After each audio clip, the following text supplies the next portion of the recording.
USAA knows dynamic duos can save the day, like superheroes and sidekicks or auto and home insurance. With USAA, you can bundle your auto and home and save up to 10%. Tap the banner to learn more and get a quote at usaa.com/bundle. Restrictions apply. Crisp, refreshing, and unmistakably tasty. Ice cold Coke Zero Sugar. It's the only drink with real Coca-Cola taste and zero sugar.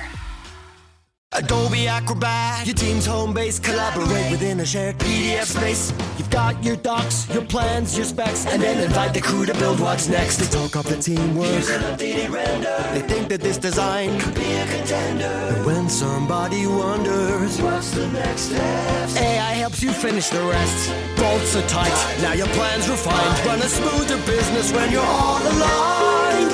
Do that with Acrobat. Learn more at adobe.com/do-that-with-Acrobat.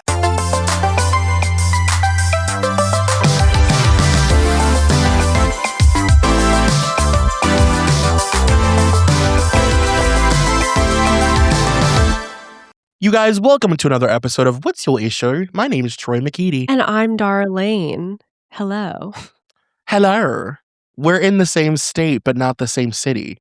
Well, I mean, we're in the same county. Oh, yeah, we are in the same county. To me, California is just like so massive. I mean, that is true. It's like, it is insane. Like when you think about how big entire countries are and how big California is and how far it takes to get from county to county here, it's crazy. Yeah, that's why it's so difficult when people you know from other places come to visit and they're like, oh, I'm staying at this hotel. And they're like, it's in Los Angeles. And it's like, babe, no, it's not. It is like an hour away. I know it feels like it's the same city and it says it's in the same city, but like, no, we're not in the same city. It is crazy. I mean, the traffic sucks, but at least like the long drives are beautiful. For those listening, I'm in some version of Pasadena. I'm in like the Strange World version of Pasadena, I think. I can't really if you put a map in front of me and put a gun to my head, I'd be dead. Let's just say that. Yeah, and Troy told me where he was and I tried looking it up and I'm like, the closest thing it says is that this is Arizona, the place where you're at. Like, I cannot look this place up. Dara starts looking it up and her compass just starts spinning really fast. You're in the Bermuda Triangle of LA County. I'm like, somehow it's noon and 3 p.m. here. Well, first of all, as a Bravo girly, we're recording this on April 1st, okay? Oh. We are in the thick of the summer house insanity. How are you feeling, Dara? Are you well? Are you drinking water? I just want to make sure that you're taking care of yourself during these dark times. Oh, thank you so much. It's been hard. And, comparatively, like I think of Scandal times. Mm-hmm. And that period brought me a lot of joy and excitement. I felt really alive. I felt as though we were experiencing a version of like Bravo nostalgia. Mm-hmm. Something that I thought we wouldn't get back, of like something scandalous but so organic. Whereas this time around, I'm having a much harder time because it feels like new Bravo. It feels like what reality TV watching has become, which I don't like, which we could get into, but it is just like, I'm finding this exhausting. Mm-hmm. Whereas Scandival, I was so inspired by it, I accidentally created fan art during that time period. You pull up you have a tattoo covering your whole body of Scandal. It was by complete accident. I was collaging with people, and there was a book that listed all of these fountains in Italy, and there was Ariana's fountain, and it had like a little write-up of what it was, and I was like, oh my God, this this is Ariana Madix. So then I did an entire VPR motif, and then when I showed a friend, she was like, "You made fan art." But I do so. Wait, let me show it to you. I want to see. Oh my god, you really? It's actual fan art. I'm It's really really proud of cute. it. Thank you. I'm really proud of it. You know, see, we have the Villa Rosa over at the top. That's like supposed to represent Lisa Vanderpump. She's shuffling the deck. She's the Um, puppeteer. She's the puppeteer.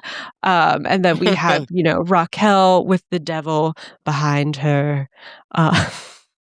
And that's Ariana. That's Ariana right there. I just have to read this is Oh my Ariana's God. fountain. Through involving the supply of new water, a fresh life has been given to the delicate composition, and the fountain has regained its original expression, which to me really meant, you know, she had lost herself, but with new water, she could go back to her original expression. And, you know, I would have hoped that would have also been true for Amanda Batula. And unfortunately, it was not the case. First of all, that should be in the clubhouse, or at the very least, it should be on display at BravoCon. At the Thank very you. least, Thank you very I do just much. want to say that. I'll post a picture of it on the Instagram so all can see, all can admire. Yeah, this is not how I saw this all shaking out. To me, this felt like, if I'm being completely honest, it's like, where Scandival is full of like Ariana is so capable of like being the person like involved in a scandal like that, and like really knowing how to like get ahead of it and handle it, you know? Tom, as disgusting as he is, he's like such an eccentric like weirdo. Like he's such a He's built character. for this, He's yeah. built for this kind of like, he's built to eventually end up on like House of Villains, which, you know, hello. Yes. And then Raquel is like such a weird, like just again like a freak show. They're all like Yeah. reality TV characters, whereas these people involved in the Summer House drama, it's like it's very B tier Scandival to me, if that makes Yeah. sense. And it's like, but I don't know. There are some people saying that to them it feels worse emotionally because Ariana and Raquel were never true friends. Like, you know. I think it's apples and oranges, and just because there's sort of like a double crossing situation, people are comparing it. But realistically, Ariana and Raquel were friends, and to say that they weren't, like, if you were working with someone for years, going on trips with them, that amount of friendship will still suck when they have been cheating with the person in your house. Even if you're 1000%. so they're fucking while you're in the same home and you have no fucking idea. Like, I'm sorry, even if you're just acquaintances, that's like, that is a different level of betrayal. And she was also obviously betrayed by her longtime partner who she owned property with.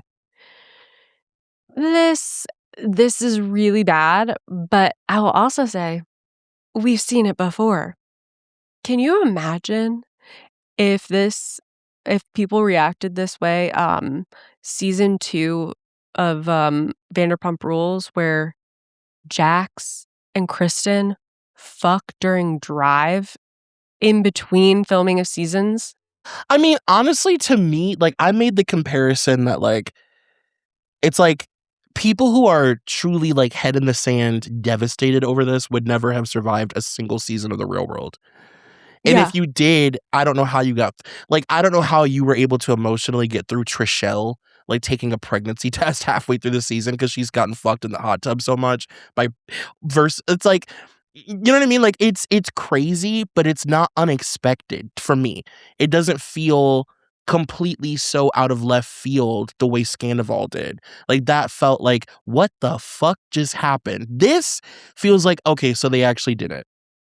They Exactly. actually acted on the thing that is so clear that everybody can see. The only thing that was keeping them from acting on this was Sierra, and apparently that wasn't enough because turns out they've been fucking for a while, and they were all hanging out the whole time knowing that this was going on, and other people were knowing, and, like, Jesse obviously had to have known, and, like, I don't know, that part of it is crazy that they actually acted on this, like, what I believe is just like a I don't know, like, they're not gonna fucking stay together. It's just that they've been in this house, they've been drunk together, they've, like, been on Molly or whatever together, and they've never Yeah. acted on their, like, unrequited lust that they may have for each other. But it's not, like, anything worth destroying your life over. No, and I guess, with the people getting so devastated over it and also, calling for Summer House to be canceled and center the show around Sierra and KJ and blah, blah, blah. Like, this is the worst thing in the world. Oh my God, no. I'm sorry. What I don't understand here is this not what we're asking for as reality show viewers? How long have you been watching reality shows? Because again, to bring it back to Vanderpump Rules, it's like this sort of shit happened all the time, and that was why the show was good. Well, these people like this are why reality TV is, like, in this weird, like, Pet Cemetery era where it's, like, Mhm, alive and well, it's on TV still, the housewives are still going, it's all happening, but it all feels so uncertain the way that we view mhm. it. It feels like they haven't figured out what we want, and it's like, yeah, because we don't know what the fuck we want. People want to be entertained, and they complain about the shows being boring, and, That's you know, the exactly. like, the Bravo viewer is the first person to be like, "This season's boring. Get rid of this person and that person and hire this person and bring that person back and bring this person on as a friend of a blah, blah." Everybody's a casting agent and knows exactly what's best for TV. But then when we get something crazy and dramatic that happens, people want to cancel the shows, and these aren't good people. Like, That's I'm the point. sorry. I thought we were watching reality TV. Like, this is a fixture, not a bug, and the fact that these people who I'm sorry, I do feel like so much of this are new or reality show watchers, like, people who really started to get into it around Scandoval, like, Yeah. overall. Like, Yeah. Scandoval brought them in, and they're chasing the fucking high, Yeah. but, like, a Scandoval was also satisfying, and, like, we could sort of cancel Sandoval because we had seen years and years and years of truly terrible behavior, Mhm. and the show had already, like, reached its sunset, and it was like, "Here's one last gasp of messiness, and now we can sort of put some of these people in a box for a little while." But with this, it's like, I don't know. If people need to realize that they can't have it both ways. They can't have good people, unproblematic people, and have it not be boring. Also, it's okay to, like, not like a character or not like a person on these shows or not align with their morals or not, like, think what they did was right. It's okay to be really mad about it and not be like, "They need to be off the show. Let's get a GoFundMe started and a boycott," and all this. It's like, "Wha No." No, that's not like now, could I go without another year of West? Yeah, but that's because of my own Sure. personal issues. That's not because, like, I want only moral people on reality TV. Now, what I will say, to play devil's advocate, is, like, the thing about this that I would argue does make this worse is that Amanda and West are both highly aware of the Mhm. absolute torment and hell that Sierra has been put through by That just trying to yes. be on this show. Not Yeah. even the relationship stuff, but just trying to exist as, like, the token on this white ass Hamptons show. And it's Mhm. like they know that, and even after, Sierra opening up to them and being like this, like, I get the craziest DMs. People say crazy shit to me that I make myself look stupid for white men and blah blah blah. So they, like, knew that. And they could have chosen to handle this with like a little grace, just a little be like, look, we're doing the wrong thing, but this is what we're doing kind of thing. Yeah. But that is just so insensitive. It's so No, it's literally insane, and I guess to some degree, I also understand that when it comes to Vanderpump, it's kind of what we came to expect, that Mhm. these people are toxic, and I feel, people would look at Vanderpump and say, "Well, the whole point is that you don't like any of them." Mhm. Like, you're not supposed to like any of them, really. Like, you Mhm. find the things that you like about certain people, but you're not like, "These are people I wanna be friends with." Right. Whereas Summer House is, I feel like it was more of a slice of life show. It was more of like a hang around, bang around, and not like, let's ruin each other's lives. So, in that way, also, like, it's so much more unexpected and, like, Mhm. terrible for Sierra because I don't think any of them really signed up for that level of toxicity.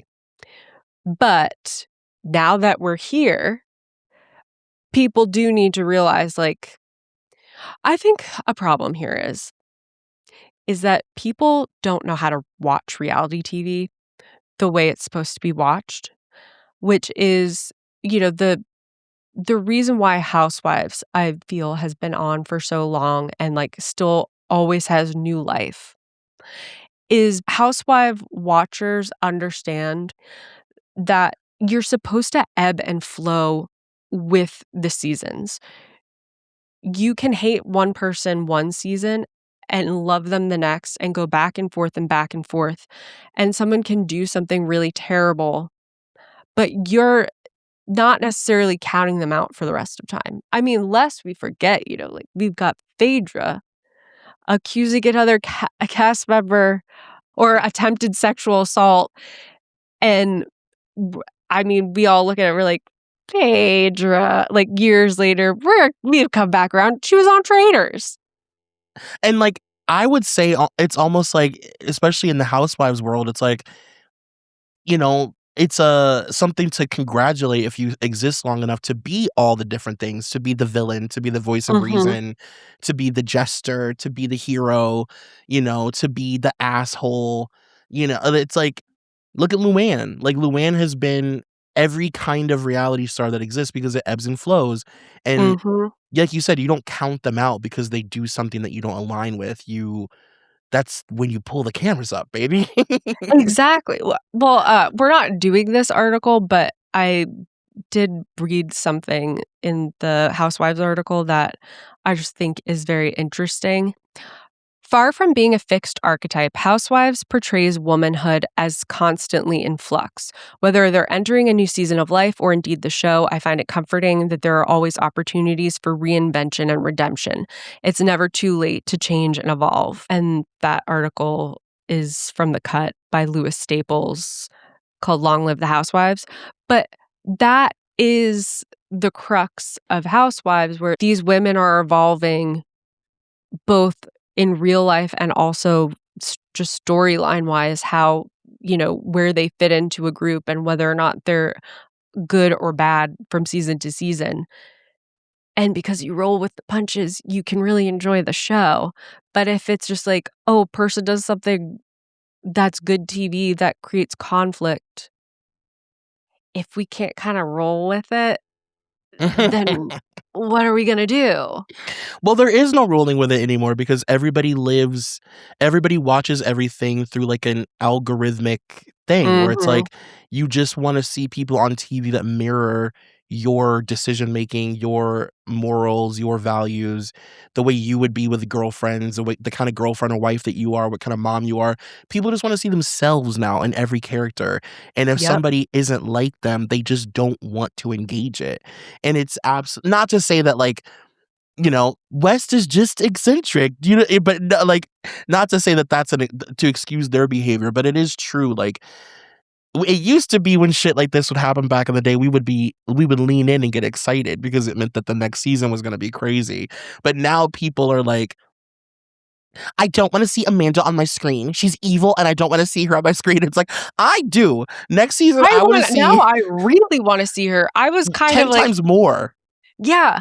Now that it's like, oh, wait, she has this whole other side to her, this treacherous side, which is also like, on top of it, not just a treacherous side, but also, my God, what possesses you to really ruin your life like this? Like, that is a complex character that I don't think we've really ever seen that. Like, we know that Amanda has her mental health issues and also that she was with a guy that she clearly has a terrible relationship for a decade. So we have like a bit of a window into things, but now we see much more of a full picture of who she is and like how bad things are jangling up there, that she made these insane choices. So I guess, Dara, we are 20 minutes into the episode, and I guess now, better time than ever to ask you, what is your issue? Well, we have the Marie Claire Dutcombe article by Emma Childs published 4 weeks ago, and it's titled, "I'm Amanda fucking Batula, the Summer House star on Separating and Starting Over."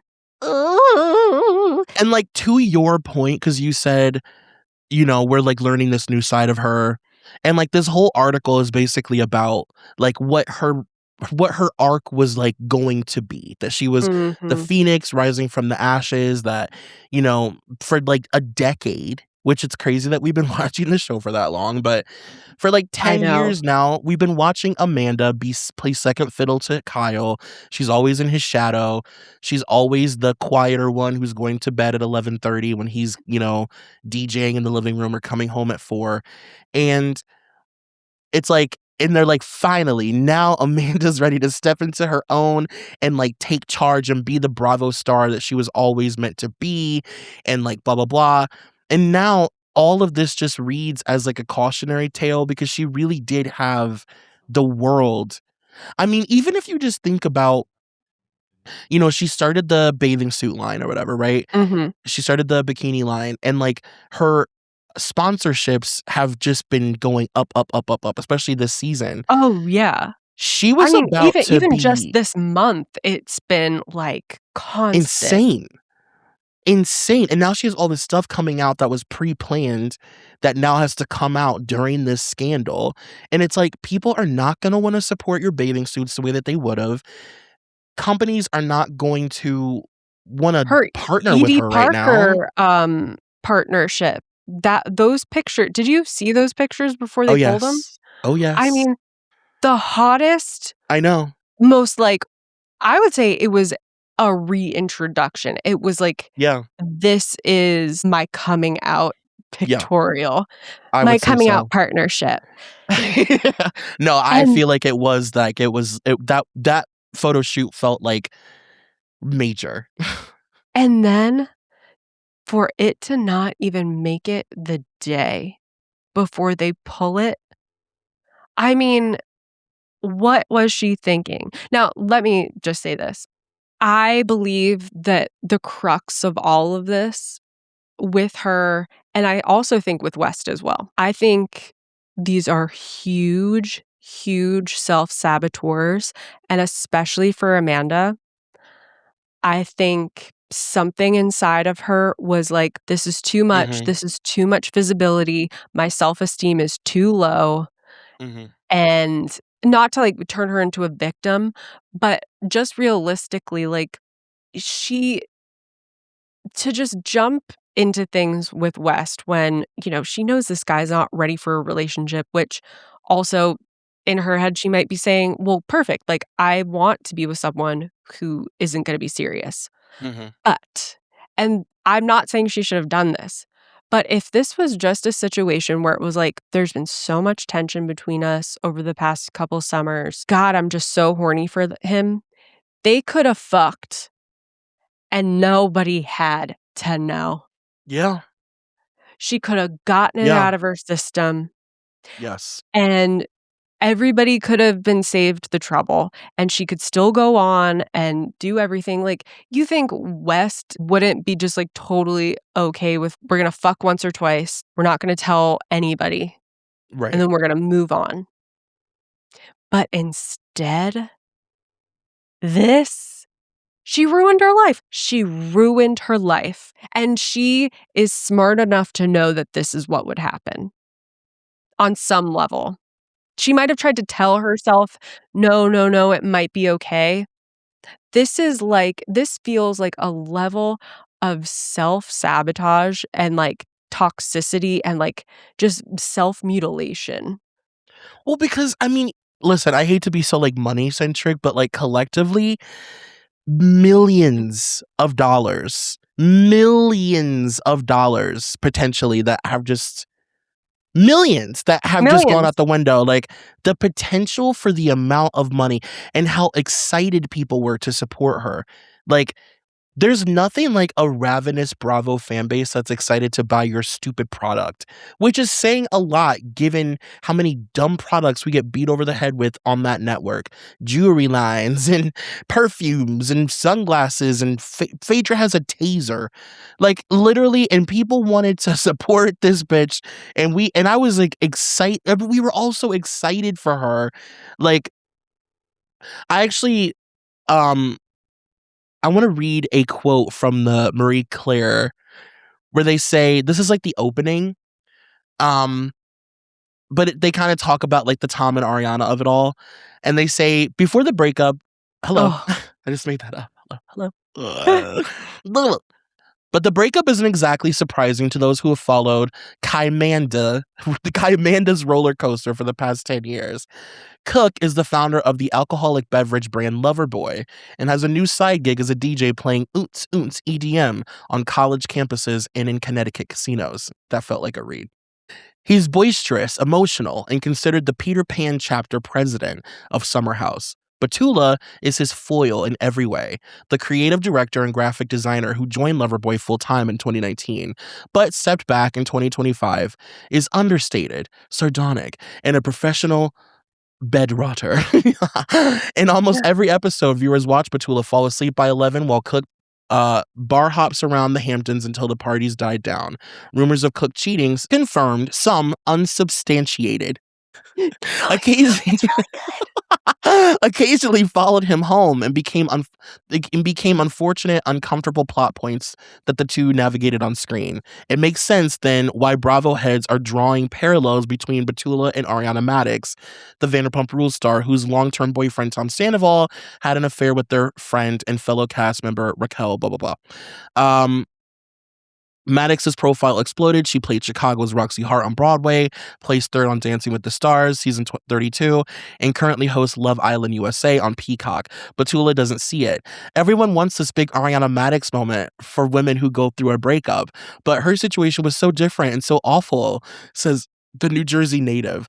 There's really no comparison. Kyle and I are good. Even still, the Summer House star is receiving Maddox-level mountains of support. Every time she posts on Instagram, the comment section turns into a prayer circle of positivity. This girl is going to be okay.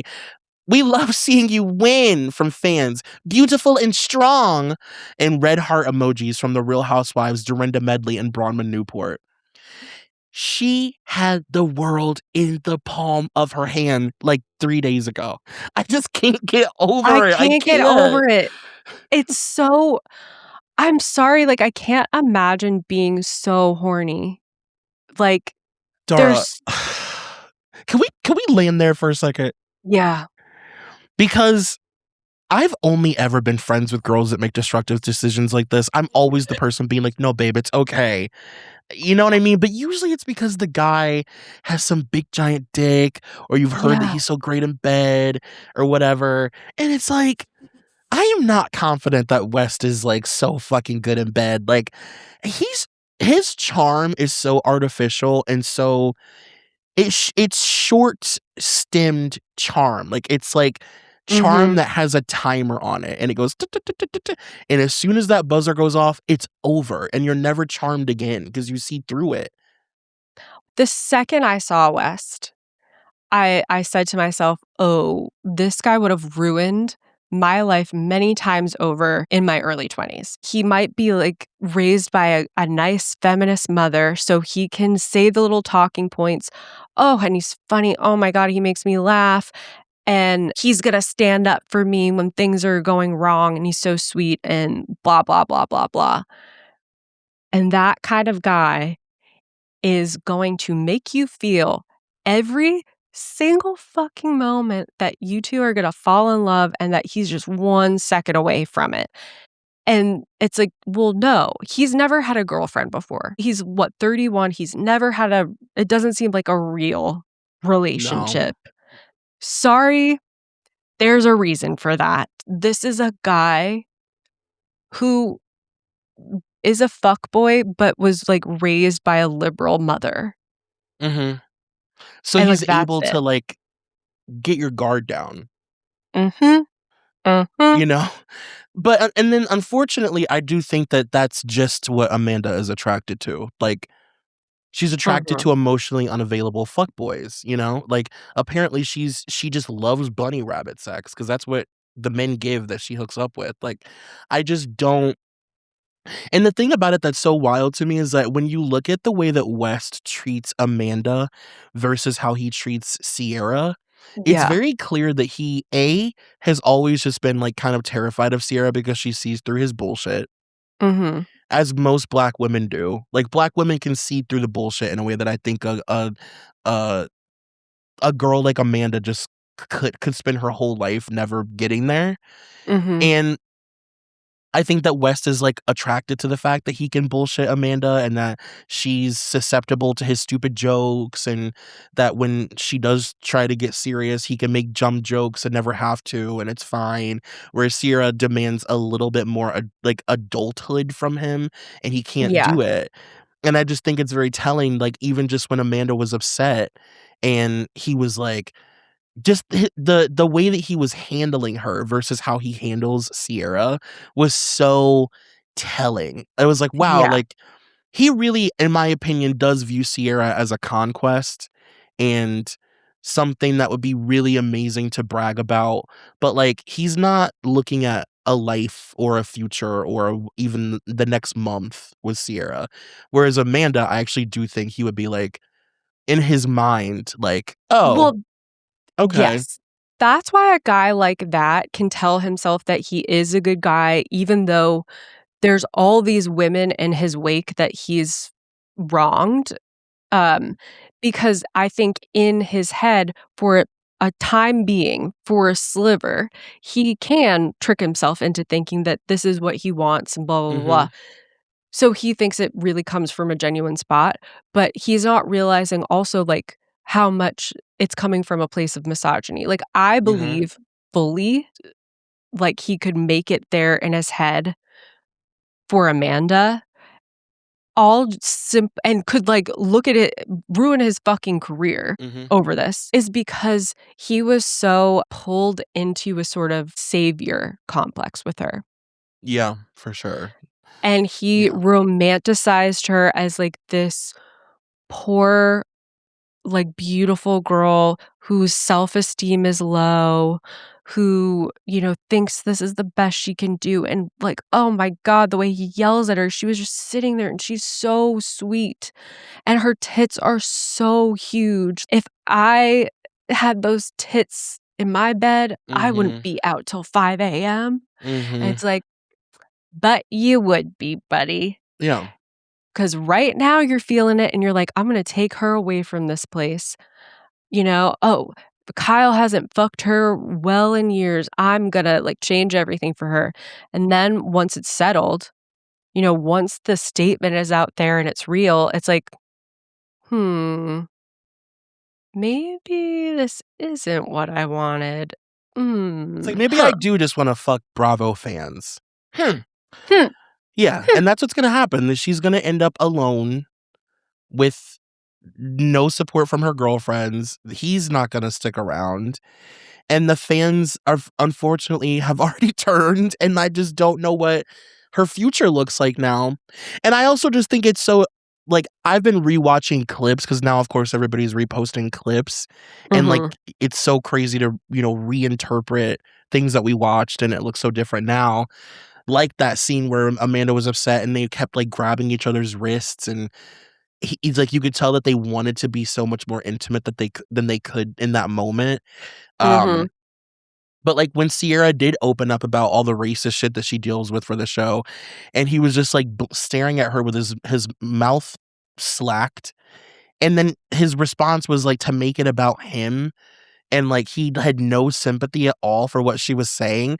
That was the No. moment I was like, "Oh, he doesn't even see her." She's just a big, beautiful, tall model to him who's Yeah. funny and fun to flirt with, and, like, she's basically like a real doll. Like, he does not Mhm. see her at all, and for him to not have any sympathy for her while she was crying was, like, really crazy. And I kinda go back and forth, like, is it specifically just Sierra, or is he, like or is it simply he is way more emotionally inept than we like, he glamored us all, and it's like, no, he just knows how to, like, throw out a few liberal talking points that make him look, Mhm. like, more sensitive, but then I think of KJ and how he treated KJ and was, like, concerned for Right. him and said, like, "I'm gonna check in on you," and Mhm. then did and, like, was doing that, Yeah. like, being a very accountable friend. It's like, okay, yeah, you are capable of it." Yeah. Yeah. Like, I genuinely think that he's just terrified of Sierra because he can't bullshit her. Mhm. Mhm. He just can't do it, and he can't use the tactics that he norm him and Jesse. I think Jesse's the same exact way where it's like, oh, all these things that work on everybody else, like, this worked on Lexi last year, why won't it work on Sierra? You know what I mean? Like, why Yeah. won't she just allow me to make this joke? Why didn't she giggle when I pulled her into my lap? Like, I'm doing all the things that I do that work, and it's not working today. But yeah, but sometimes it does work, which is tough. Right. Like, there are times where I'm like, don't let, Jesse, pull you like that, 'cause this is a boy who's gonna take a mile, you give him an inch. But I also think what's crazy is, like, if they just stopped with the games, when Jesse talked to Sierra and was, like, kind of trying to apologize-ish for the thing where he asked West if he could make out with her, and she was like, "If you had just asked me on a date, like, you'd" like, it kind of the way she reacted to it sounded like if Jesse had gone to her and was vulnerable and was like, "Would this ever be on the table? Like, could I ever take you out on a date?" I feel like she would have said yes. I feel like she would have said yes, and then the next day said no, and then the next day said yes, and that's Yeah. her problem. The Mhm. problem is that she enjoys the boyfriend experience so much with her friends, and she loves being flirted with and chased and all of that old Yeah. Southern shit. She loves it, and it's like, you gotta be careful with boys like that, like you said, because you can't do the boyfriend experience thing with somebody like Jesse and not have him think he's gonna fuck you. And in Yeah. his mind, it's like, "Well, why haven't we yet?" You know? And, like, in same thing with Wes, like, you can do those stupid things with somebody like Carl and, like, this Yeah. and, like, land safely, but you might not land safely with Jesse and Wes. I mean, like, I just, like, she loves the fucking boyfriend experience, and Mhm. that is also exhausting. Can I be honest? I wish Yeah. that straight people I know that gays, like, we get a lot of shit for being, like, whores, Mhm. and I didn't like the way that you immediately agreed. You looked at me in my eyes and then said, "Uh-huh." Can I be Just honest? kidding. The second I know you're kidding, but the way I reacted, I was like, "Oh, wait, Dar, you didn't mean to react like that." You go, "Mhm," pointed at me. I was like, "I didn't mean to sound like that," and I was like, "Well, moving on." But you were right to, 'cause the truth is the truth, and we are whores, and it is what it is. But I just feel like queer people act more on their instincts and don't judge each other for acting on their primal instincts, whereas straight Mhm. people have all these invisible lines and these invisible rules and these unspoken rules, and we're in our talking phase, we're in this phase, it's all this bullshit, and you already don't communicate the same. Like, men and women do not communicate the same. Yeah. They don't see the world the same, and it's like this is exactly why that will never work out. Like, if straight people could just take the emotionality out of hooking up sometimes and just hook up and then be friends, the world would Mhm. be a much easier place to exist in. Like, these people, if this was a gay summer house, they all would have fucked. They Exactly. all would have fucked a bunch of times by now, and they'd be clinking margarita glasses and having fun. That is it's so true. And also, like, I look at Sierra, and I would just, like, love to sit her down and have a talk, and I feel like this is what I kind of think is going on in this situation, and it's partially because I sort of see a little bit of myself in it when I was young, Okay. where you are so fixated on finding the boyfriend, on Mhm. having someone choose you, that Mhm. that that becomes like a one-track thing, and you are thinking of, "How do I get a person to choose me?" And instead of just sort of, like you said, like, going off of your primal instincts and, like, doing what you want to do, you start to contort yourself or play little games uh, to get what you think will get a guy to wanna commit to you. And this goes for everybody out there. You cannot hold sex as a carrot to a man for commitment. She should have either said, "Okay, you know what? I wanna fuck West, and I wanna fuck him all summer, so I'm going to," or she should have said, "I'm only going to be in a relationship, or I'm only gonna be having sex with people that I'm in a committed relationship." And the second he hesitated, then you go, "Okay, I'm turning off all physicality towards you, and we are now platonic friends, and we can continue to get to know each other, and if by the end of the summer you do feel like, 'Actually, yeah, I am ready for this with her,' then we can resume."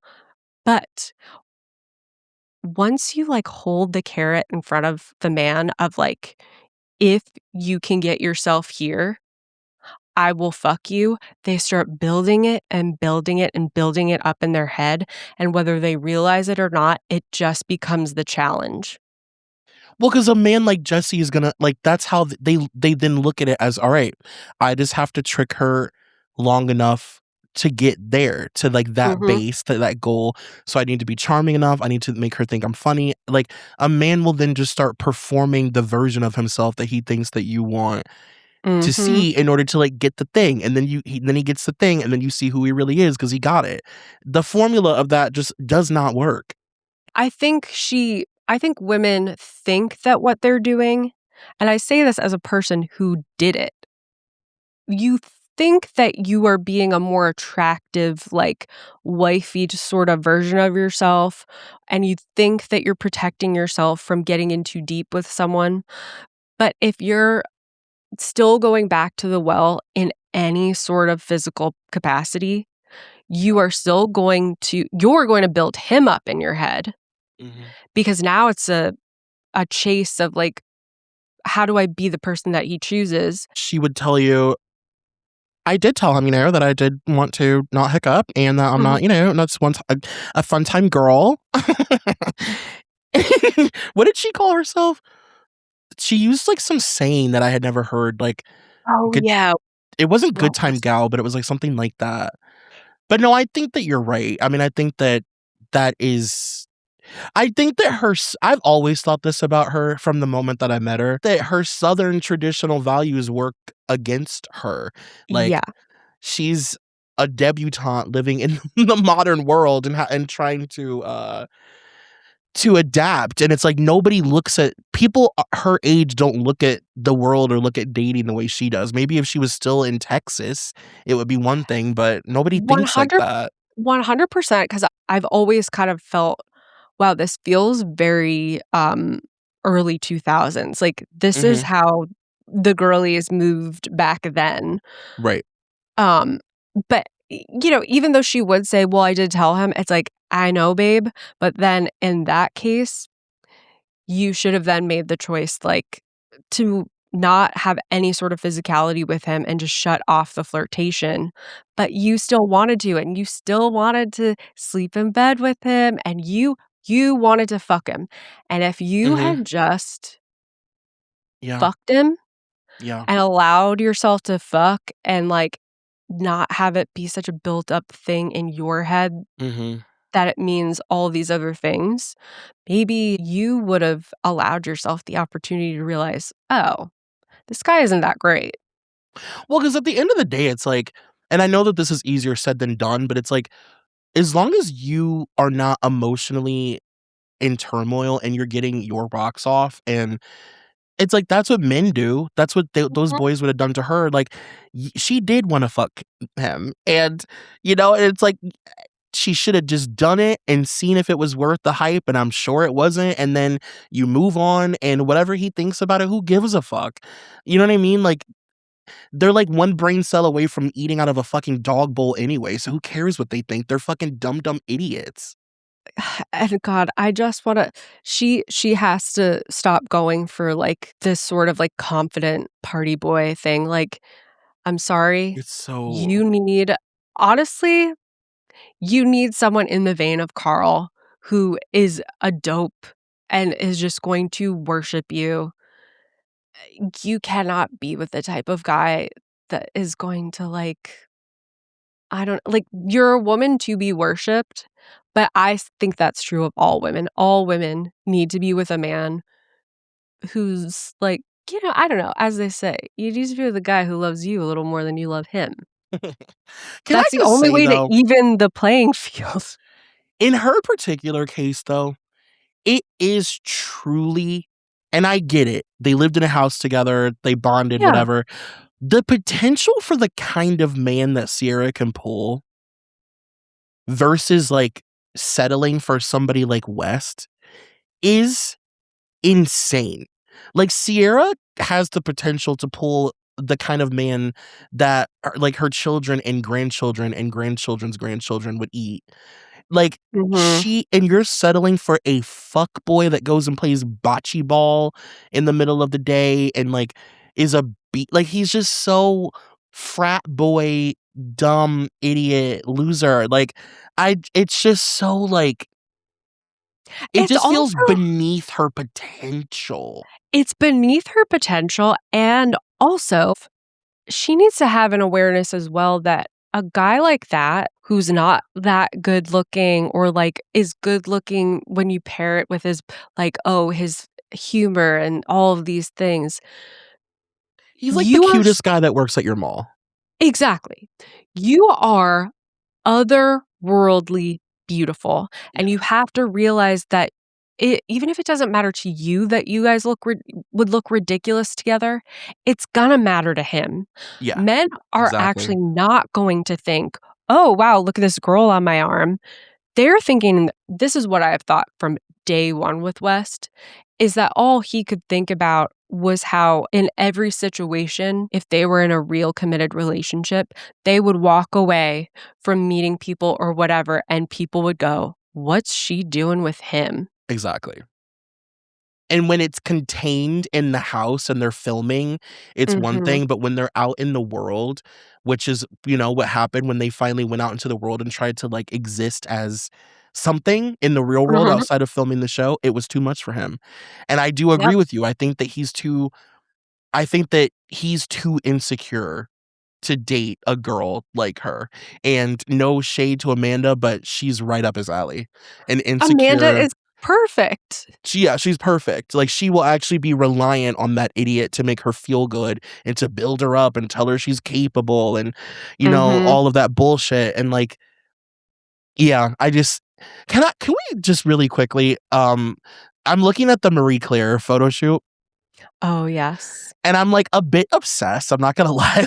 And they're really good photos, and they took the pictures at the Ludlow, which is my favorite hotel in New York, and, Ooh. Oh, is it? It's up there. It's a top 3 for sure. I love It's that you have a top 3. oh, honey, there's a top 10 if you really wanna go there. Oh my god, my Eloise. But they have her in the Ludlow, and that hotel is famous for its bathtub.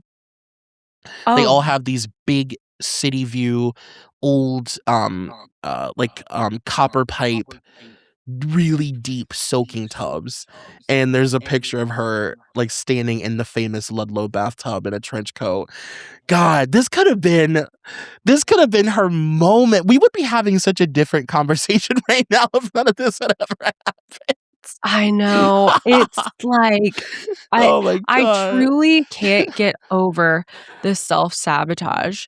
But let's get a little more into the article. So, um I want to discuss the internet reactions to your relationship. For years, fans have been rooting for your breakup, for you to leave Kyle. How did that factor into your decision?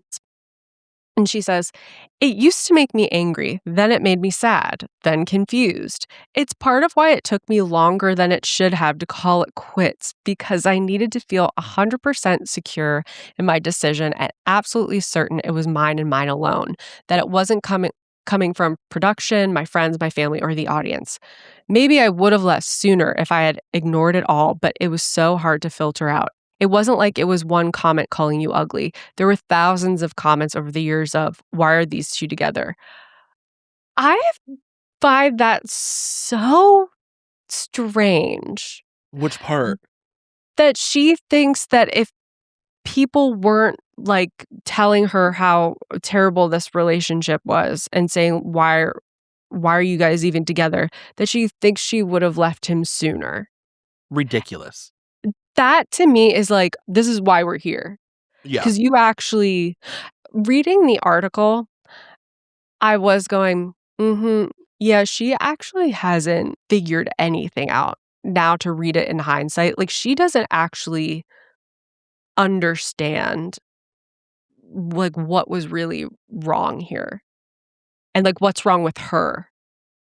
Well, I think the thing about her situation that is so unfortunately, I find it in a sense relatable because it's like very much like the girls that I grew up with, being from Ohio.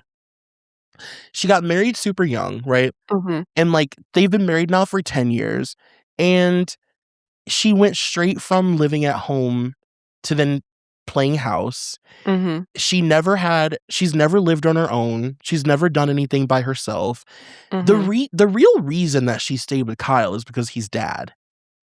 Let's just like call it what it is. She stayed with Kyle for Absolutely. a long time because he is dad and she's baby girl, and Mhm. all of his like nagging and clean up the house and quit smoking that weed. I think that all just felt really comfortable for her because he literally is her dad. And then Yes. when she stopped looking at him as daddy, and now she thinks he's pathetic and gross and beneath her, and like she got the ick, you Mm. can't unick the ick.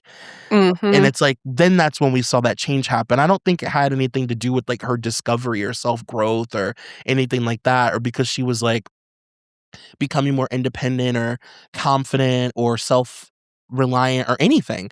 I think she just got the ick and couldn't unsee it and jumped immediately into a similar relationship that would give her the exact same result. And the fact that in this article she's talking about how she bought her first couch, and she's like, you've been married for 10 years and you've never like experienced buying a I don't know, it's just crazy to me. Like she's like a child, I think, in a lot of ways. Well, I think she is deeply, deeply regressed. I think she sort of just like stopped maturing Yeah. when she met him. Yep. And then she like her entire adult um identity and perspective is modeled around him and Mhm. like who she is in relation to him and what their relationship is, not who she is.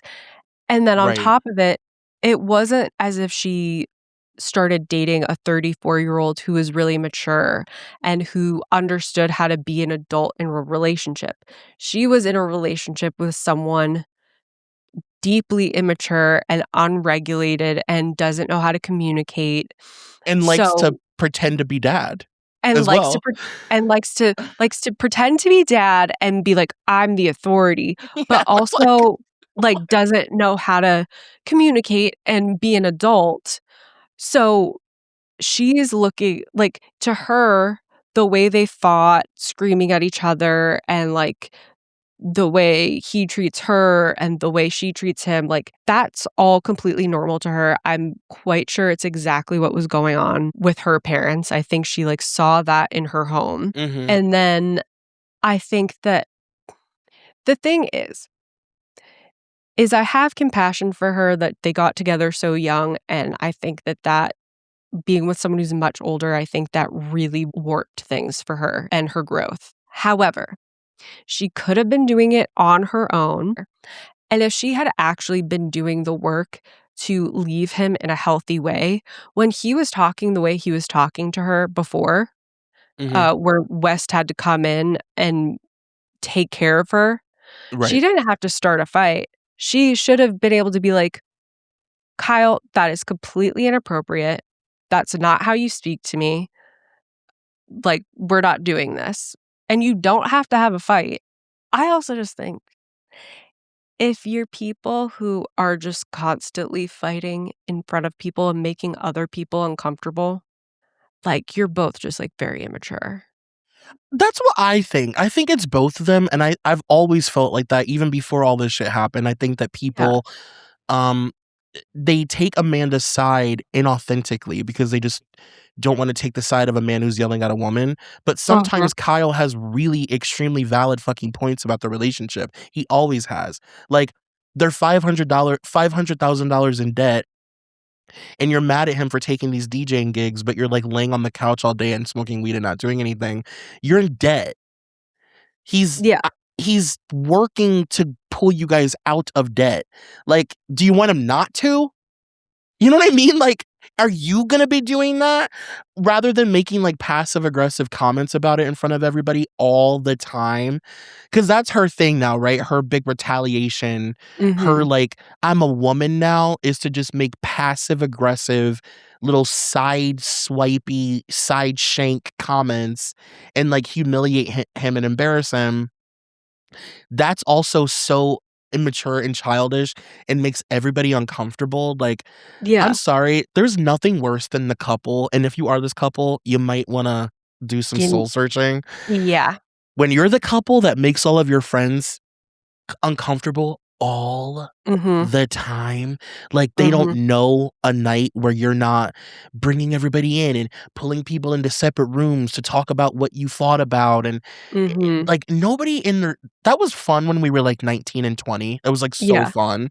But when you're, like, 40, nobody wants to be doing that with a married couple when they're, like, taking time out of their day to, like, hang out or, like, taking time off work to vacation with you or whatever, and you're just turning it into couples therapy that nobody asked for, you know? Well, it's also very, like, okay, yeah, at the end of the day, we can see how Amanda could do this to her friend because Right, and I put Amanda and Kyle both in this situation. I think Kyle is deeply selfish as well.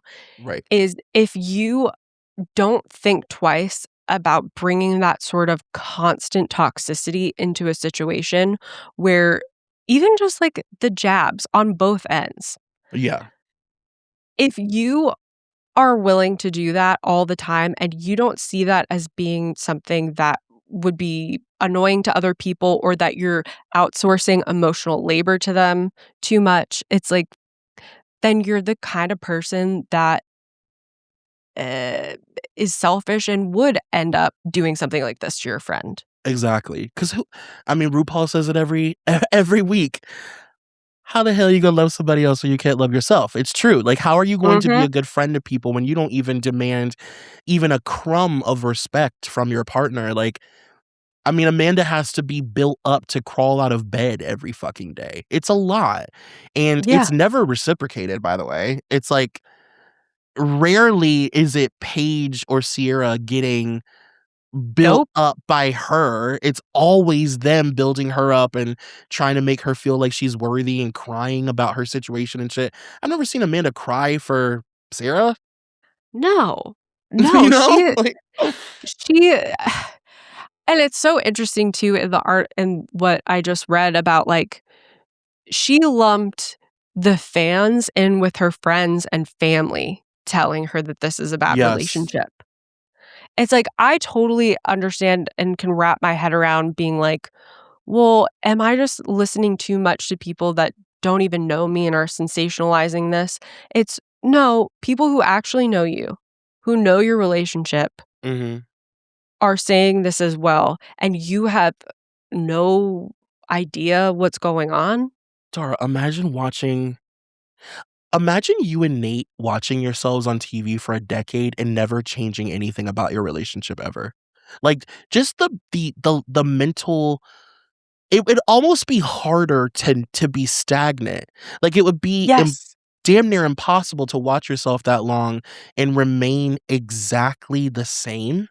Troy, oh my god, that is such a great point, because this never even dawned on me, this aspect of it, of, like, at least having the wherewithal to say to yourself, "This is embarrassing."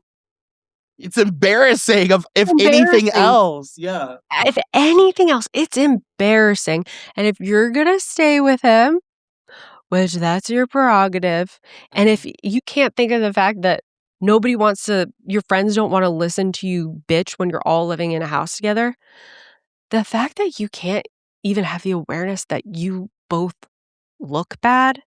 That's when you know that that's when I know that a couple is either gonna break up soon or they're, like, at their lowest point when they don't even think it makes them look bad to do that anymore, they just think it's, like, part Yeah. of hanging out, and Oh. it's like every couple argues, like, that's a normal thing, every couple Yeah. fights, and sometimes it happens in front of your groups of friends, and it's whatever, but to have it happen every fucking time you get together, every event, every beach hangout they go to, every party they throw, everything, every time they go to get dinner at that fucking restaurant they go to, it's always the Kyle and Amanda show, and they never Yeah. apologize, they Nope. always just think people just wanna be involved in their bullshit all the time.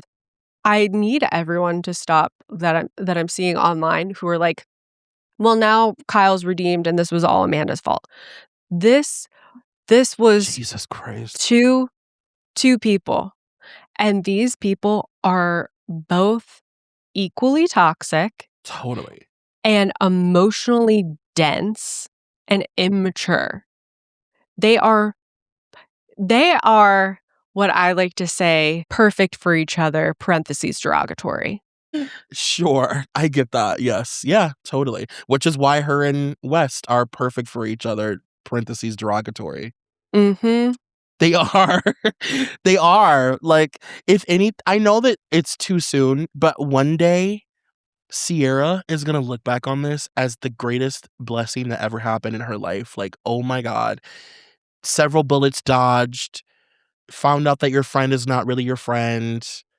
Also, she is now going to get all the deals that were Yeah. meant for Amanda. I know. I'll say this, I I hope Sierra can override her sense of sensitivity here, Mhm. so she doesn't wallow in this. Like, please don't waste a moment on being sad, but I will say, take this opportunity to talk to your therapist about maybe your propensity for trusting people or giving too much of yourself Yeah. Yes. and, like, what is causing you to do that. Mhm. But other than that, go forth and collect the riches She's that got the are whole made for you. I hope she's got a good Aries gay around her to keep her just tunnel vision. Who gives a fuck about the emotion? Tunnel vision, tunnel vision. Fuck West. He's literally a fuck boy. It doesn't matter. Like, you're about to literally, oh, her world is gonna open up so much. It's crazy. It is absolutely insane, and now everybody's gonna be wanting to see, like, who she dates and who she hooks up with, and she's, like, the most eligible bachelorette in the It world right now. it's so this is the best thing that ever could have happened to her in such a Yeah. spectacular way. And you know what? I think, Amanda is in a bad place mentally, as Kyle is saying, whatever. I'm sure she is. But I think when she's back in New Jersey and she goes just back to the life that existed before Summer House, which is her just being a like an insecure, Mhm. lazy little bed bug. Yeah. And she can just find a guy who will knock her up and let her drink Coronas in the backyard Yeah. and live a quiet life. So what if she wants to drink Coronas in the backyard? Let her do it. If she wants to What? start a bathing suit line and it fails, let her. Who cares? Listen, like, this moment is only made for a girl who can meet the occasion, and Paige could meet the occasion, Sure. and, Ariana could, Mhm. and, Lindsay could. Lindsay. Lindsay would fucking destroy this moment. Lindsay would already have so many deals lined up that would align perfectly with this. Oh, It would be so strategic and just so like it would be I like feel First Wives Club. I feel like that is probably what kills Lindsay the most about all of this. I feel like she is just like, "I can't believe she fucked this up." But actually, another interesting thing that I just thought about, because I just, like, come up with such interesting things, um, is comparing it again to Scandival, is Ariana and Amanda are, like, very similar types, like, on Mhm. paper, if we look back. Yes. And I Yes. think I think in a lot of ways, at least I did, I'm sure other people felt this way as well, that Amanda's depression and her sort of bad attitude, whatever, was from hitching her wagon to someone that she shouldn't have and, like, living with that sort of the way that holds you down. Mhm. Like the ball and chain of it all. Yes. And that's how I always felt about Ariana, that this sort of lazy depression, like not meeting what you're capable of, I always attributed to her relationship with Sandoval. Yeah, me too. But then when the chips fell Mhm. and they both had the opportunity to get the same prize and one could take it and the Mhm. other could not. But like a big part of the dourness of Ariana's personality and all of that stuff was she was very unhappy. Mhm. And here's another thing. Ariana didn't have the financial resources to leave Tom Sandoval until she was forced to. Like, in her head, and I totally understand why she felt this way, is that if I leave Tom, like, that's my whole career. Right. What will I do? It was a fair question, and she doesn't come from money. Well, it's also similar in the sense that Tom is I mean, they make at a whole point in this article to talk about how Amanda was or I read it. Hello. How Amanda was the quiet one and, Uh-huh. Amanda says like Kyle enters the room and he lights it up and everybody it gets excited and I don't have that quality. And Ariana was in the exact same situation. She was in a relationship with a peacock, with like a Mhm. peacocking man, that made her seem like this like sourpuss when it turns out she was just like he was like a barnacle. Yeah. And before she was with him, improv comedy was very she took very seriously. Like, she did things. She was, Mhm. more of an outgoing, performative person. She Podcaster. came Yeah, and she came to Los Angeles to be an actress. Mhm. She had that drive within her to move across country to be an actress. Yeah. Like, Amanda moved 45 minutes away, had her parents pay her rent, to be a graphic designer Yeah. and She's to a party and teenage get girl, married. Yeah. and she acts like it, and when you know that about her, it explains so much about her personality, so much Mhm. about her is just like unrealized because she's just been Mhm. like not growing as a human being for so many years, you know? And it's like, Mhm. yeah, I mean, I agree with you. I think that they're both insane. They're both at fault. They are both assholes. It doesn't mean that Kyle was completely right all of a sudden and everything that No. I mean, that is just so ridiculous. Like he literally cheated on her. Like, you know what I mean? Like, and let's face it, like Kyle has cheated on her a lot. Like, I know that it's like Oh, the elephant that they don't like to talk about, but like he has cheated on her so much. And if they had just been if she had just been an adult and at some point said, "You know what? I'm never gonna get over this. mhm. I'm just not. And it's okay. I don't have to get over it. But I'm not going to then live in like this limbo forever." Yeah. It's totally warranted to say to yourself, I can't get over this cheating, Mhm. and also, maybe I could, but you refuse to, like, respect the boundaries of, like, come home at a reasonable hour. Like, Right. you want to be out of the home too much. It doesn't matter if you're cheating or not, like, I don't know if you are, and I can't reliably figure that out because you also black out all the time. And also, why do you wanna be out of the home so much? Oh, I don't know, because you don't fucking like each other? Because you don't Exactly. like your wife, you can't stand her, and she can't stand you, and you guys are, like, miserable? There's nothing more sad than seeing young people in a boomer marriage, like, in a very loveless, like a Mary Brown, Cody Brown Mhm. situation. It's just like, "Oh my god, you're so young." Like, you are such a Yeah. young girl. You're in a 10-year unhappy marriage. You're, like, 20 years old. Like, how is that even Yeah. possible? Do you think Kyle was fucking men? I'm gonna say that I'm gonna say no, only Okay. because I think that Kyle is so chronically straight, like, it's to an Mhm. unfortunate amount. Now, if he has ever done anything sexual with a man, it's been jerking off with his, like, bro or something, you know? Yeah, with his Like cousin. yeah. Like, I'm sure he has. I'm sure he's been like, "Whoa, man, your dick's so big. Look at compared to mine." Which is how that usually starts out, so I've heard, Yeah. but Mhm. yeah, I don't think that he was, like, going to gay bars or anything, but I definitely think that he would, like, accept a blowjob from a guy if the moon was full enough. Yeah, I was just thinking, like, I don't know. Staying out that late is like, where are you even going all of these nights, you know? Like, Yeah. where I guess it's more so like, where are you getting the energy for this in a way where I'm like, are you doing meth? Like, how do you have the motor for this?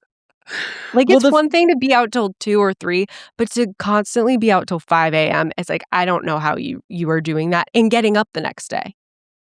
well, it makes it worse when you think about the fact that he was DJing at, like, casinos and stuff, like, if I'm Amanda and I'm at home and I'm, like, I'm in fight or flight because my man's out there DJing at some party, it's worse if it's a casino, because then it's just, like, every walk of you could be literally fucking anybody. At least I Yeah. know that if you're at some college party, you're, like, fucking some college girl who, like, won't even remember you the next day. At a Yeah. casino, you could be doing literally Do you think another anything. shoe is going to drop with Kyle? I Like, do. I think so too. I guess I that's just kind of what I was, like, clinging on to is, like, I feel like we aren't at the end of now that, like, the chips are down, yeah. I feel like stuff is going to start coming out, and we're gonna be like, "Oh, wow, this was, like, way worse than we imagined."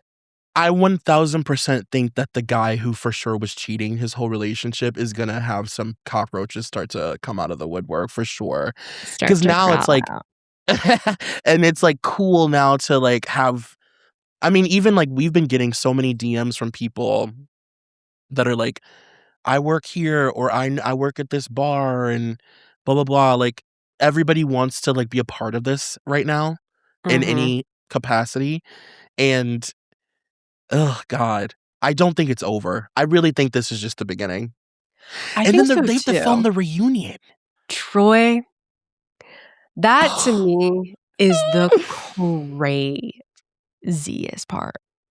The I timing mean, is horrible. I will say thank God for the reunion because I was thinking about, I mentioned it earlier, the uh, Kristen and Jax fucking Mhm. while she was with Tom. And that happened between filming, but we didn't know about it. And then we got to watch it play out in Mhm. piecemeal over a season like the way God intended. Right. But in this situation, it's like, oh, this sucks. Like, we don't really get to see any of this actually play out.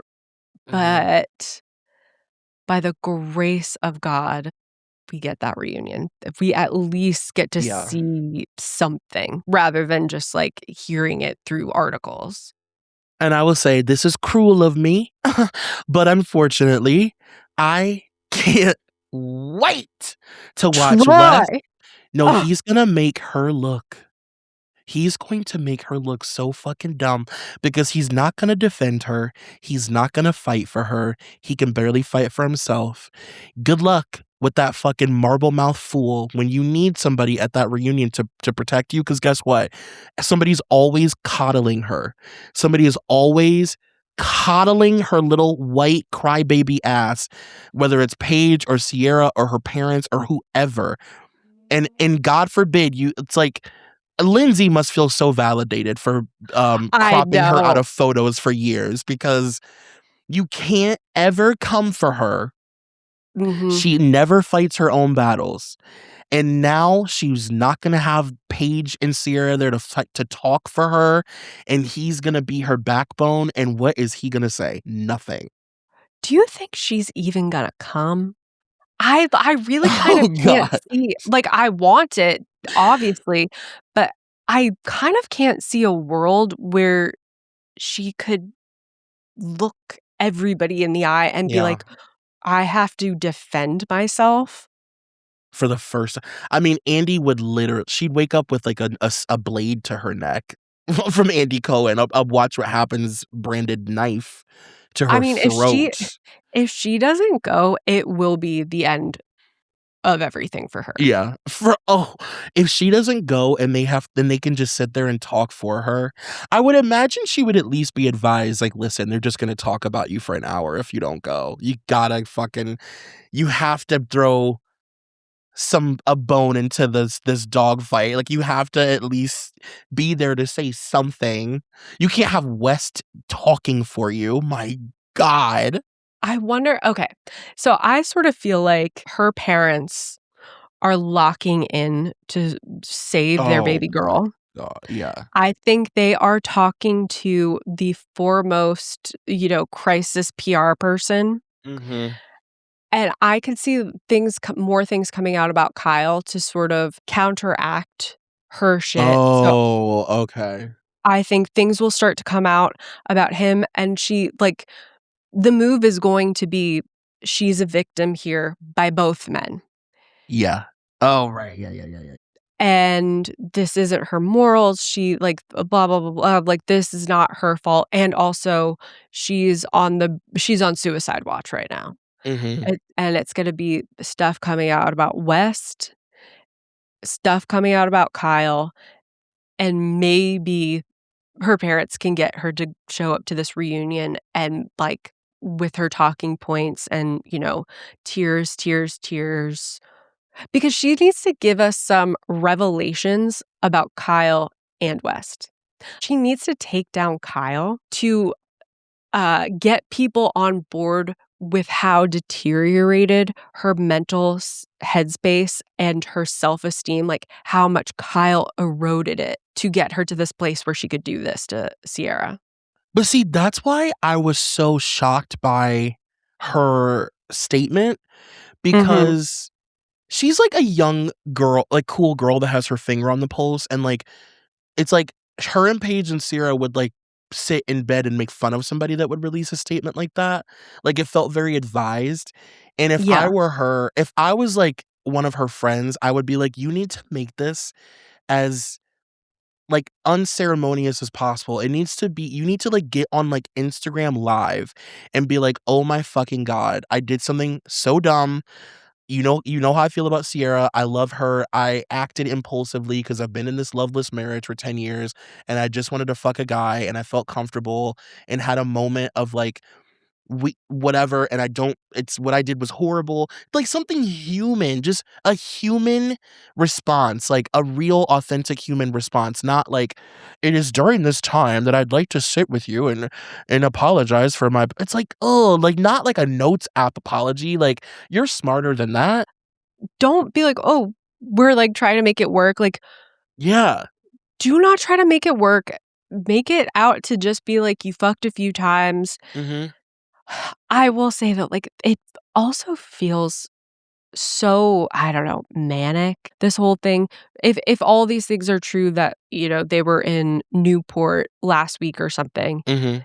at a bar and she's straddling him and, they're kissing. Like, of course this was going to come out. That feels like so, I don't know, dissociative, and what's going on in your head that you think that this is like, that you have this Edie Parker brand deal that's about to come out, Oh my god. and you're going out in public. You're smarter than that.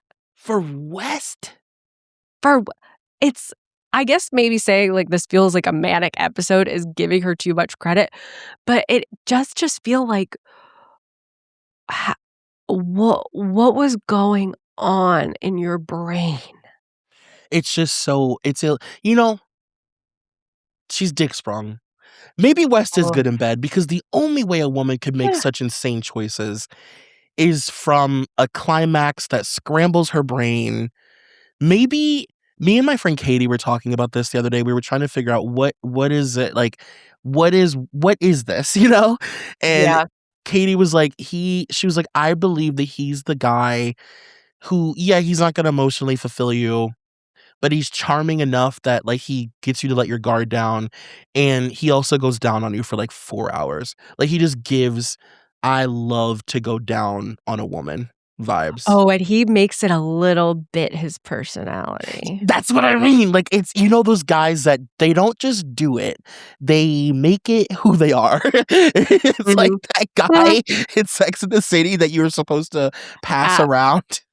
You're not supposed to try and You're date. not supposed It's musical chairs, and you do not want to be sitting in the chair, it's opposite. That's so but doesn't he give that? I think 100%, and I think that Kyle is atrocious in bed. Yes. That's and when you've been, especially for a woman who has Mhm. been in a sexless, emotionless, romanticless, he can't buy a gift, and then he comes home and he's drunk and he wants to have bunny rabbit frat mattress kind of sex, like, Slobber on you with his fucking oh, alcohol breath. you faked it too many years and now he thinks that you like the thing that he does and you don't. Like, it's just bad, you know? And then And this then he guy blames the fact that you don't fuck him on the fact that you smoke weed yeah, at if you were night. so high all the time, we could have some you totally, totally. And now it's like, well, I've allowed him to think for so many years that he brings me pleasure that he doesn't understand, you know? And then Yeah. she hooks up with somebody who like shows her the slightest bit of true attention and affection and she's like gone. It's Pepe Le Pew. She's floating off the ground, you know, and she'll come down. She'll come down, she won't like what's left on planet Earth. And of course, West is someone who, like, would so get off on this, like, in his head, it's, "I'm gonna show her, like, the best sex of her life." Yeah. Like, "Ooh, I'm gonna be this, like, knight in shining armor, I'm gonna fuck her 8 ways to Sunday, Mhm. give her what she deserves." And Mhm. then, "Uh-oh, you're too stupid to understand that you're fucking with a married woman who has been on the verge." Mhm. You just scrambled her brain. Like, she will go to Vegas right now and marry you. 1,000%. 100,000%. She doesn't want to be alone. She wants someone telling her what to do. She wants someone waking her up, as it says in the article. Oh, this was a bad part of the article where she says that Kyle used to be her alarm clock. Oh And my and then God. she goes, and now I get up at like 7 or 8 a.m. I don't get out of bed. I stay on my phone or watch a show, but it feels so good to like get up or to wake up. I'm like, baby, you could just sleep then. She said, I haven't changed that much. I'm just awake now.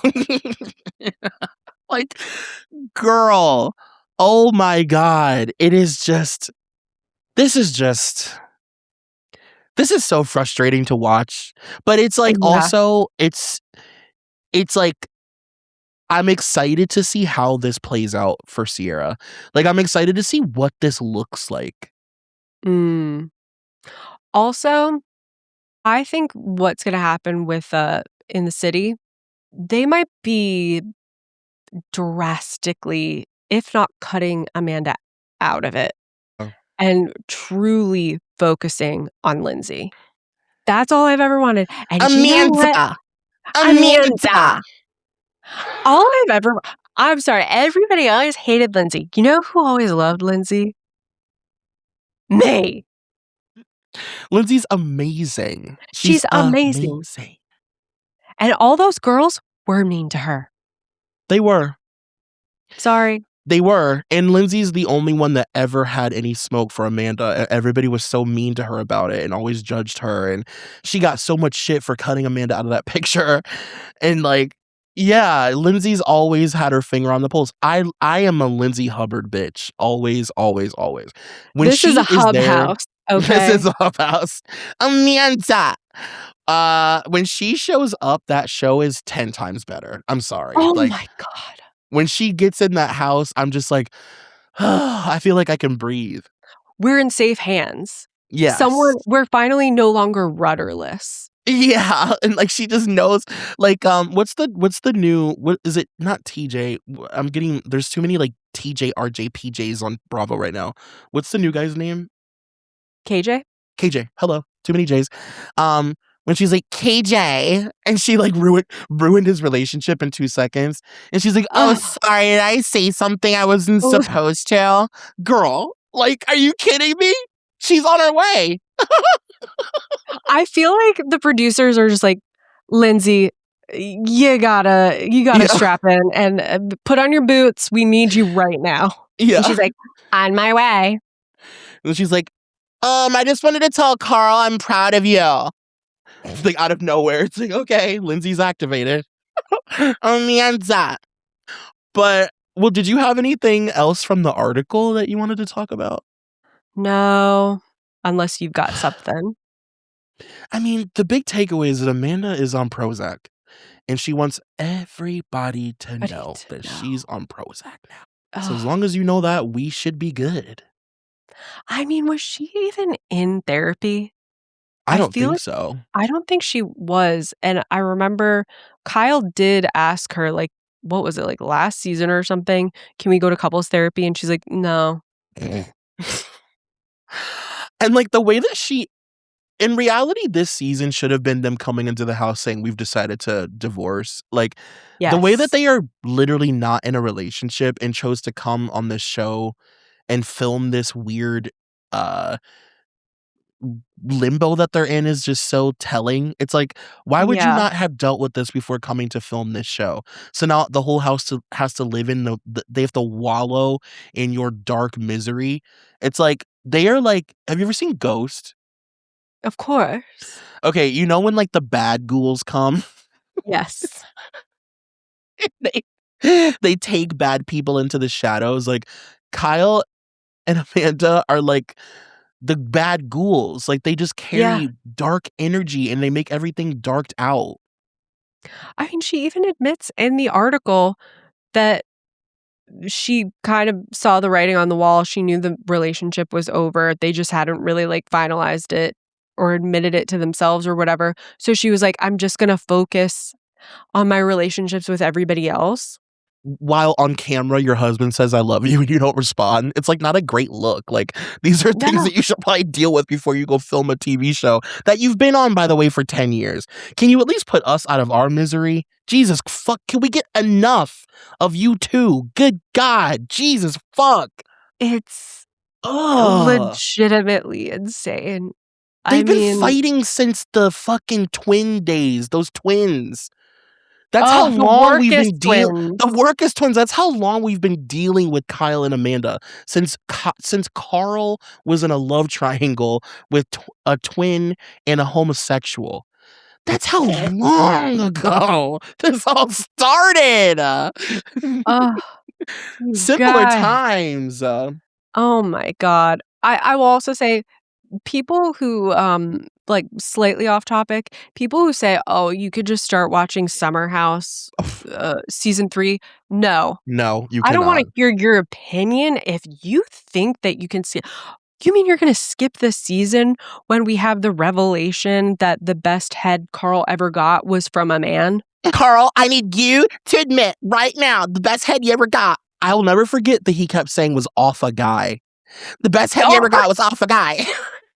It bothered me so much every time he said it.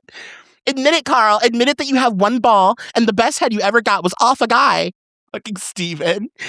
It's like, you want him to be like, yes, I was assaulted by a man. Are you happy now, you fucking little psycho Effler? Oh, how could you just throw those seasons away? If you haven't seen Carl just very quickly finger Paige in the pantry and then pretend that didn't happen, I don't want to hear it from you. Carl fingered Paige. That is Like, I don't know why it shook me to my core to think of Paige getting fingered. Like, that's too much. I guess we were all young once, you know? We were all young girls. Well, I mean, it's either that or you picture Craig choking her, which they love to talk about. They love to talk about how he likes to choke. Oh, God. Oh. Should we talk about Southern Charm? I'm like, which leads me to my point about Whitney. What a ghoul! Speaking of ghouls, he's bloodless.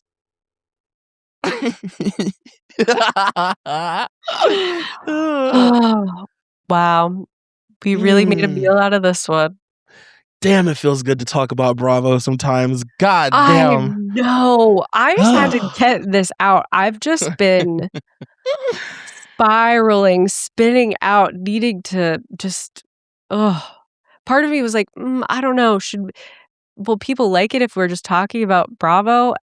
And then I thought to myself, Dara, you have a podcast and you're allowed to use it for how you see fit. Exactly. And this is how we see fit. Listen, it was a Marie Claire. Yeah. It works. It fits. Also, I think we're talking about a lot of universal themes. For sure. For sure. And that's the fun of a Bravo show in general, right? Is like, yes, the best Bravo shows, you can either place yourself or your friends or your family in the show. Unlike any other network, Bravo is really like, no, this is a reflection of society, whether you like it or not. This ain't no Bachelorette over here. Okay. And this ain't no country club either. This is the Hamptons. Well, Dara, I love you so much. I love you so much. And we love you all so much. You are all our precious. Yes. You are all hanky and panky to us, darlings. Oh, darling, we love you. Oh, you sexy little jigster, you. Sexy little monster. Okay. Follow us on Patreon. Yeah, on Instagram. Love us. Follow us. Write a rating and review, please. Please, Tell darling. your friends. Write a rating and review, please. We love you, you sexy little beast. Oof, we're gonna finger you in the pantry. So, pull But down those panties and I'm grab. gonna end it on that.